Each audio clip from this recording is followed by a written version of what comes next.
prometido, hoje tem resumo. Um conjunto de dúvidas vai estar sendo tirado nesse resumão que eu fiz. Vem comigo, cerveja para nós.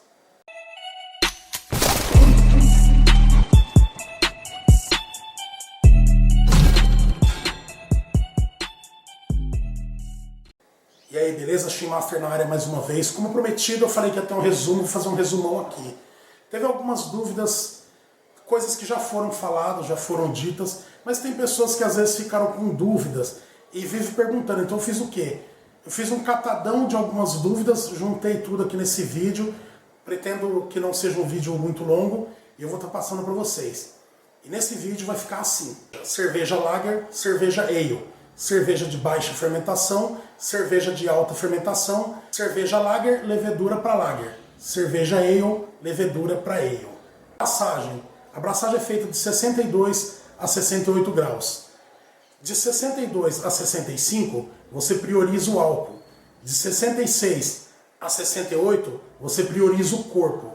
65, você prioriza os dois. Controle de temperatura da abraçagem. A única forma de fazer esse controle é desligando o fogo. Se você está abraçando a 65 e não quer que ele chegue a 66, 67, 68, então desligue a 65, espere um pouquinho e vai ligando e desligando aos poucos. Por quê? Porque se ele está em 65 e você espera ele subir para 66 para desligar, ele vai desligar em 67, 68, porque mesmo depois de desligado, a panela continua o aquecimento dela. Então sempre que você for priorizar uma abraçagem, se você começou a abraçagem em 65, vê que ela vai começar a subir, desliga o fogo, espera, religa de novo. Quando estiver aquecendo de novo, desliga e espera de novo. Porque no gás é mais complicado fazer esse controle de temperatura. Então a única forma é baixando o fogo e até mesmo desligando o fogo. Abraçagem 60 minutos. Por que 60 minutos? 60 minutos é um norte que é dado para que aconteça a conversão total dos amidos. Se você está fazendo sua abraçagem, ela pode muito bem, isso não é uma regra, mas ela pode muito bem acabar a conversão antes de 60 minutos ou um pouco depois de 60 minutos. Então é dado um norte, 60 minutos é o básico para que haja a conversão total dos amidos em açúcar fermentáveis. Recirculação contínua. A recirculação contínua faz parte de uma série de fatores. Dentre esses fatores, você vai clarificar o mosto da sua cerveja, você vai fazer com que ele estando circulando continuamente, vai fazer com que ele não queime no fundo da panela, porque o mosto vai liberando açúcar e ele vai para o fundo da panela. Se não houver essa recirculação contínua, ele vai correr o risco de queimar e aumenta também a eficiência. Conforme você recircula, ele vai derretendo totalmente e vai te dando uma melhor eficiência. Então é fundamental que você faça recirculação contínua, seja ela com uma bombinha, com um motorzinho ou até mesmo com um caneco. Mas essa recirculação você tem que fazer. Fervura 60 minutos. Depois da abraçagem vem a fervura. Por que fervura 60 minutos?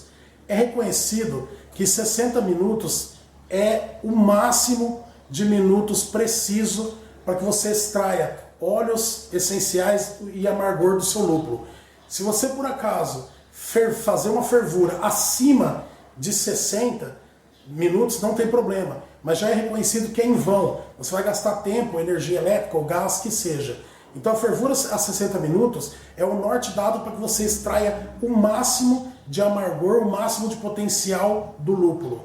Chiller de resfriamento. O chiller, seu uso é exclusivamente para resfriar a cerveja.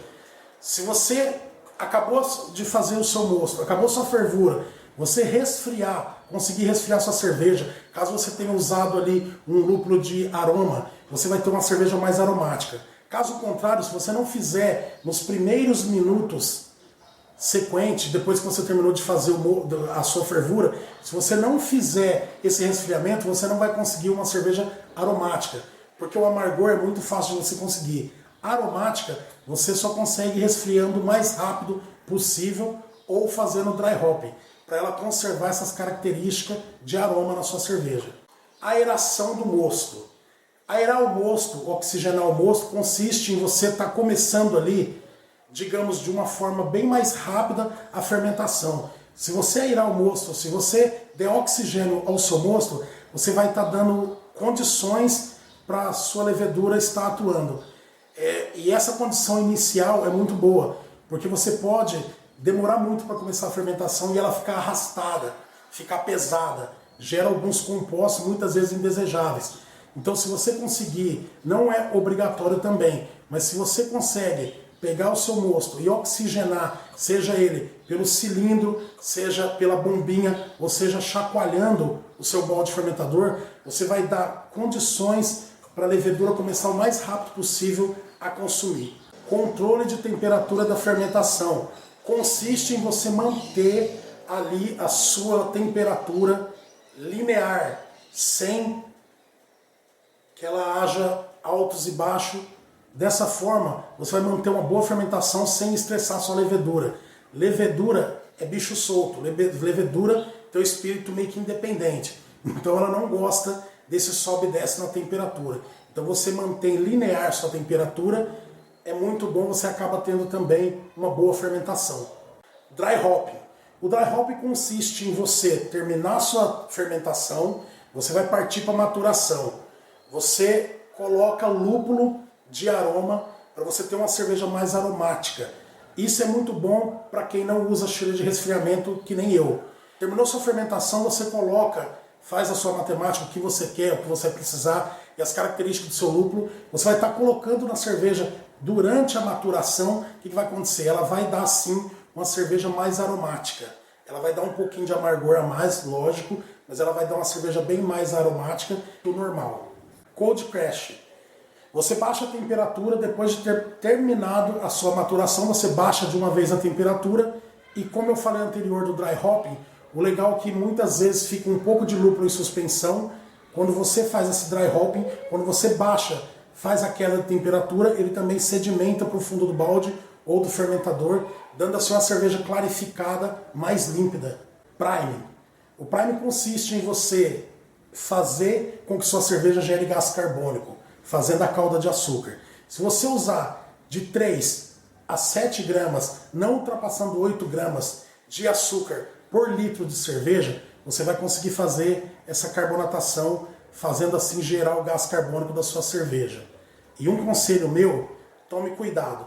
Caso você more numa cidade que faz muito calor, ou você faz a cerveja numa época que está muito calor, não ultrapasse 7, 6 gramas. Porque é o seguinte, qualquer tanto de açúcar que você colocar vai gerar o gás carbônico. Um pouco ou menos. Às vezes mais, às vezes menos. O problema é quando você faz, por exemplo, você gosta de uma cerveja legalzinha carbonatada. Você faz 7 gramas de açúcar. Você usa 7 gramas de açúcar. Ela fica legal. Mas assim, no caso de um lugar que é muito calor, a tendência é as garrafas explodirem.